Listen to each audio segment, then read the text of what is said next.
Comment avez-vous vécu la présence du mur? How did you experience the presence of the wall?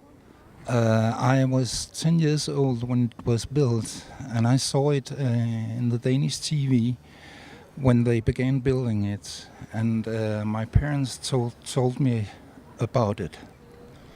J'avais 6 ans quand le mur a été construit, je l'ai vu à la télévision danoise et mes parents m'en ont parlé un petit peu, m'ont expliqué ce qui se passait. And I didn't quite understand what it was about, but I understood that it was quite serious. J'ai pas tout compris ce qui se passait, mais j'ai en tout cas compris que c'était quelque chose de sérieux et d'un petit peu grave. Die Mauer war für mich, ich bin als Kind hier in Berlin geboren worden.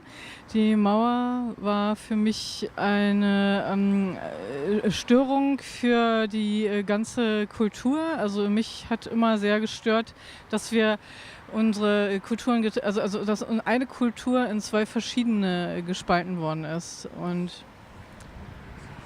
alors je suis née à Berlin et moi en fait ça m'a gênée que nos deux cultures soient divisées. Ich bin als junge Frau nach Berlin gekommen, da stand die Mauer noch, nach Westberlin. Und ich habe mich in der Mauer ganz wohl gefühlt, vor allen Dingen, wenn man an die Mauer herangekommen ist, da waren die Straßen zu Ende, da war kein Autoverkehr, es war in Kreuzberg, es war alles sehr nett und gemütlich.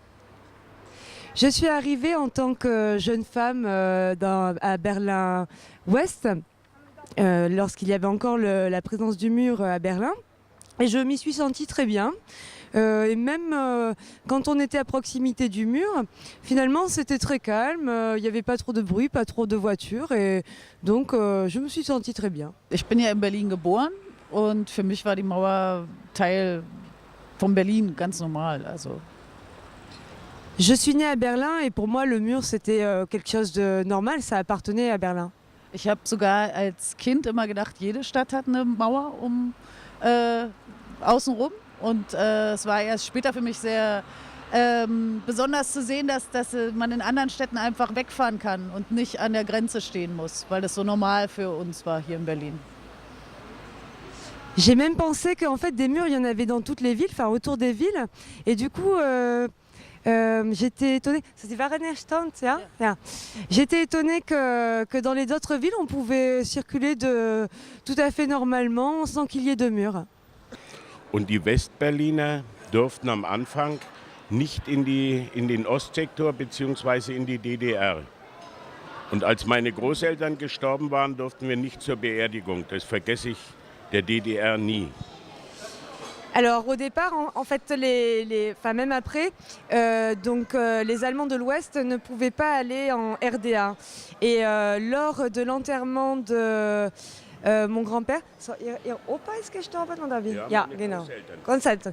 Lors de l'enterrement de mes grands-parents, je n'ai pas pu me rendre à cet enterrement puisqu'il était de l'autre côté.